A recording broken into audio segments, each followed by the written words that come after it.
Year 1940 during world war 2 when Hitler यानी Germany attack on Poland, France and England. Norway के इन बर्फीले वादियों में एक कैबिन, और इस कैबिन में 4 लोग एक बंदे को उसके दोनों पैरों और दोनों हाथों को मजबूती से पकड़े हुए हैं। इन चारों में से एक बंदा अपने हाथों में कुल्हाड़ी पकड़े इस लेटे हुए बंदे के हाथ पर वार करता है और इसके हाथ को इसके धड़ से अलग कर देता है।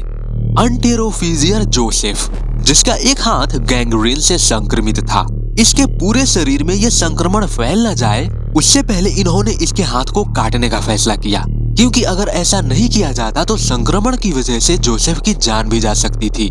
ये 5 लोग, जिनमें से 3 जर्मन ऑफिसर्स थे और बाकी के 2 ब्रिटिश ऑफिसर थे। ये दोनों देश वर्ल्ड वॉर 2 के दौरान एक दूसरे को खत्म करने पर उतारू था। तो आखिर इन दोनों देश के ऑफिसर्स इस कैबिन में इतने शांत और एक दूसरे की हेल्प करते हुए कैसे नजर आ रहे थे?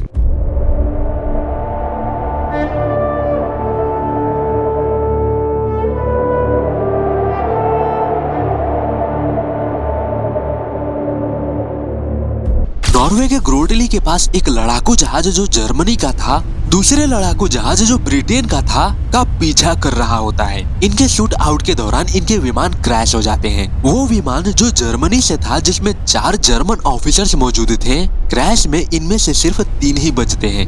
Pilot lieutenant Horst Schopis, Feldwebel Wolfgang Strunk and Obergefreiter Josef. Josef, जिसका एक हाथ क्रैश के दौरान जख्मी हो चुका था।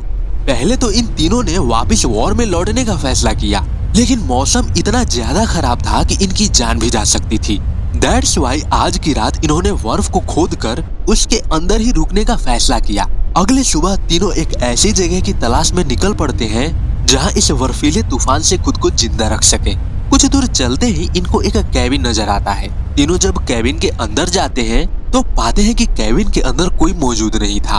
अभी ये तीनों इस जगह का मुआयना कर ही रहे होते हैं कि तभी वहाँ पर और 2 लोग आते हैं और पता चलता है कि ये दोनों ब्रिटिश ऑफिसर्स थे और इनकी विमान भी शूट आउट के दौरान क्रैश हो चुकी थी। लेफ्टिनेंट हॉर्स्ट दोनों को अंदर आने की अनुमति तो देता है, बट युद्ध में पकड़े गए कैदियों के रूप में। यानी ये दोनों ब्रिटिश ऑफिसर्स इन तीनों जर्मन ऑफिसर्स के कैदी बन चुके थे। लेफ्टिनेंट हॉर्स्ट इस कैबिन के बीचों बीच एक लाइन खींचता है और दोनों को बोलता है कि ये लाइन जर्मनी और ब्रिटेन की बॉर्डर है। अगर दोनों में से किसी ने भी बिना परमिशन के इस लाइन को क्रॉस करने की कोशिश की तो उसे शूट कर दिया जाएगा। अब क्योंकि इन दोनों ऑफिसर्स के पास कोई भी वेपन नहीं था, दैट्स वाई इन दोनों को इनकी बातें माननी पड़ती है। इस दौरान लेफ्टिनेंट हॉर्स्ट कैप्टन चार्ल्स के लाइटर को ले लेता है और वादा करता है कि ये सब खत्म हो जाने के बाद ये लाइटर उसे वापस लौटा देगा। बट कैप्टन चार्ल्स को ये लाइटर अपने से अलग होने की वजह से इसे बहुत आपत्ति होती है, क्योंकि ये लाइटर उसके फादर ने इसे गिफ्ट में दिया था।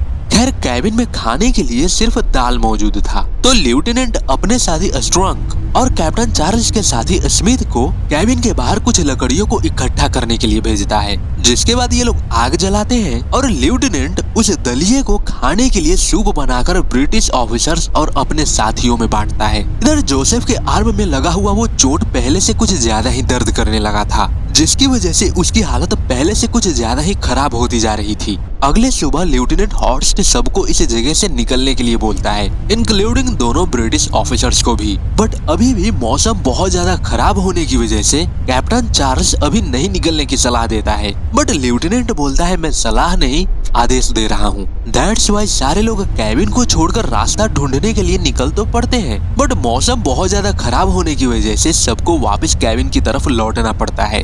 अब एक बार ये लोग कैबिन के कुछ लकड़ियों को तोड़कर आग जलाते हैं और बाहर से कोई घास वाला फूड ला करके उसे ही बना करके खाते हैं। यानी साफ तौर पर कहा जाए तो इनके पास खाने के लिए कुछ भी नहीं था। स्मिथ बाथरूम करने के लिए जब बाहर गया होता है तो इसे कुछ रेनडियर के झुंड नजर आते हैं। ये बाहर से अंदर के लोगों को बाहर आकर के रेनडियर को शूट करने के लिए बोलता है, बट जब तक ये लोग बाहर आते हैं रेनडियर से चले गए होते हैं। थोड़ी देर बाद स्मिथ जब केविन के अंदर आता है तो जोसेफ उसके हाथों में एक बुक देखता है, जिस बुक को जोसेफ ढूंढ रहा था। ये बुक जोसेफ का था जिसे ये अक्सर पढ़ा करता था। स्मिथ इस बुक के कुछ पन्नों को फाड़ कर उसे टॉयलेट पेपर के रूप में यूज कर लिया था, जो इसने जानबूझ करके किया था। अब ये देखते ही जोसेफ बहुत ज्यादा गुस्से में आ जाता है, यहाँ तक कि ये स्मिथ को शूट करने पर उतारू हो जाता है। लेफ्टिनेंट और स्ट्रंग इसे रोकने और समझाने की कोशिश करते हैं, बट जोसेफ रुकने का नाम ही नहीं ले रहा था। बट तभी कैप्टन चार्ल्स जोसेफ को बोलता है कि क्या तुम जर्मन्स ऐसे ही होते हो, अपने से बड़े ऑफिसर्स की बातों को नहीं मानते। ऐसी बातें सुनकर के जोसेफ खुद को रोक लेता है और शर्मिंदा होकर के गन को वहीं गिरा देता है कि तभी मौका पाते ही स्मिथ उस गन को झट से उठा लेता है और गन को उठा करके जोसेफ की कनपट्टी पर रख देता है। और अब जो भी गन लेफ्टिनेंट और स्ट्रंग के पास थी, स्मिथ उनसे वो गन ले लेता है। यानी साफ तौर पर कहा जाए तो ये तीनों अब इन दोनों के प्रिजनर्स बन चुके थे।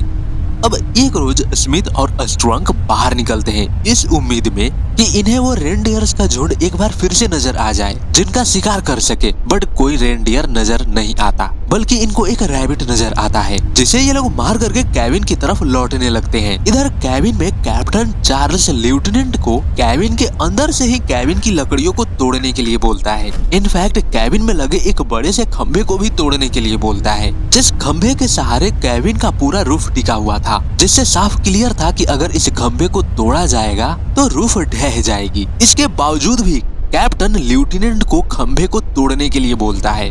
जैसे ही वो खंभा टूटता है, कैबिन का रूफ गिरने की पोजीशन में आ जाता है। ये देख कर के लेफ्टिनेंट जल्दी से एक टेबल पर खड़ा होकर के रूफ को पकड़ लेता है, जिसके साथ साथ चार्ल्स भी एक टेबल को लगा करके रूफ को पकड़ता है। इतने में मौका मिलते ही लेफ्टिनेंट चार्ल्स के पॉकेट से गन को ले लेता है, देन वापस से रूफ को पकड़ता है। इतने में वहाँ पर स्मिथ और स्ट्रंग भी आ जाते हैं। स्ट्रंग उस टूटे हुए खंभे को किसी तरह वापस से रूफ से टिकाता है। जैसे ही लेफ्टिनेंट फ्री होता है, लेफ्टिनेंट गन स्मिथ की तरफ तान लेता है और तभी स्मिथ भी झट से गन निकाल करके लेफ्टिनेंट की तरफ तान लेता है। अब इस सब से कोई सोल्यूशन नहीं निकल रहा था, इसलिए ये लोग अपने बीच से गन को ही हटाने का फैसला कर लेते हैं और सारे गन्स को एक डब्बे में डाल करके बाहर फेंक आते हैं। अंदर आकर एक दूसरे के साथ मिलकर रैबिट को बनाते हैं और खाते हैं और सब कुछ भुला करके खाने को एंजॉय करते हैं। वही अब जोसेफ का जख्म इतना ज्यादा खराब हो चुका था कि उसके जख्म से अब बदबू आने लगी थी। जब ये लोग जख्म को चेक करते हैं तो पाते हैं कि ये जख्म तो पहले से कुछ ज्यादा ही फैल चुका था, जिससे बहुत ज्यादा गंदी बदबू आ रही थी। कैप्टन चार्ल्स बोलता है कि आई एम श्योर कि इसका जख्म गैंग्रीन से इन्फेक्टेड है। अगर हमने कुछ नहीं किया, इसे इलाज नहीं मिला तो इसकी जान भी जा सकती है। अब जोसेफ को हॉस्पिटल ले जाना तो मुमकिन नहीं था, तो इनके पास बस एक ही चारा बचता है कि इन्फेक्शन को पूरे शरीर में फैलने से पहले जोसेफ के हाथों को काटकर उसके धड़ से अलग कर दिया जाए। अब लेफ्टिनेंट के पास कोई चारा नहीं था, इसलिए लेफ्टिनेंट कैबिन से लकड़ियों को तोड़ना स्टार्ट कर देता है ताकि फ्रीज आइस को गर्म करके उसे पिघला दिया जाए, जिससे कि कुल्हाड़ी को साफ किया जाना था। ये लोग जब कैबिन से लकड़ियों को तोड़ रहे थे, तभी इनको फ्लोर से एक लकड़ी का बॉक्स मिलता है। जब ये उस बॉक्स को खोलते हैं तो देखते हैं कि इस बॉक्स के अंदर तो कुछ वाइन की बोतलें और कुछ सूखे हुए मीट के टुकड़े पड़े हुए थे। ये सारी चीजें देख करके इनके बीच एक खुशी की लहर दौड़ पड़ती है। अब सबसे पहले तो ये लोग वाइन को जोसेफ को पिलाते हैं ताकि जोसेफ नशे में आ जाए और जब उसके आर्म को काटा जाए तो उसे कुछ भी एहसास ना हो। ये लोग ऐसा ही करते हैं। नशे की हालत में जोसेफ को कुछ पता नहीं चलता। सब कुछ जब हो जाता है तो ये लोग जोसेफ के कटे हुए हाथ को बाहर वर्फ में ले जाकर के दफना देते हैं, जिसके बाद ये सारे लोग वाइन को एंजॉय करते हैं। ये लोग कौन है सब कुछ भुला करके ये एक दूसरे के बारे में बातें करने लगते हैं, एक दूसरे की लाइफ और फैमिली के बारे में बातें करते हैं। अगले दिन स्मिथ और स्ट्रंग केबिन के बाहर पहाड़ी की तरफ निकल जाते हैं ताकि वो यहाँ से निकलने का रास्ता ढूंढ सके। जहाँ ये लोग आए थे वहाँ से बस कुछ ही दूरी पर नॉर्वेजियन मिलिट्री कैंप था और इधर मिलिट्री कैंप में पता चल चुका था कि यहाँ से बस कुछ ही दूरी पर जर्मन विमान जो क्रैश हुआ था उसका पता इनको पता चल चुका था। इसलिए ये लोग उन जर्मन को पकड़ने के लिए निकल पड़ते हैं और तभी रास्ते में इनको स्मिथ और स्ट्रंग नजर आ जाते हैं। ये लोग दूर से ही स्ट्रंग को गोली मार देते हैं और स्मिथ को पकड़ लेते हैं। स्मिथ इनको बताता है कि ये जर्मन सोल्जर नहीं बल्कि ब्रिटिश सोल्जर है। इनफैक्ट इसने इनको कैबिन का पता भी बता देता है कि 2 और जर्मन्स और हम 2 ब्रिटिश उस कैबिन में ठहरे हुए हैं। ये नॉर्वेजियंस कैबिन की तरफ आकर के बाकी के लोगों को भी अपने हिरासत में ले लेते हैं और सबको अपने मिलिट्री कैंप में ले आते हैं, जहाँ एक नॉर्वेजियन ऑफिसर कैप्टन चार्ल्स और स्मिथ से पूछताछ कर रहा था, जिस दौरान वहाँ पर लेफ्टिनेंट हॉर्स्ट आता है और नॉर्वेजियन ऑफिसर से बोलता है, मैं बस कैप्टन चार्ल्स के लाइटर को लौटाने आया हूँ। लेफ्टिनेंट चार्ल्स की तरफ देखता है बट चार्ल्स कुछ भी रिस्पॉन्स नहीं देता।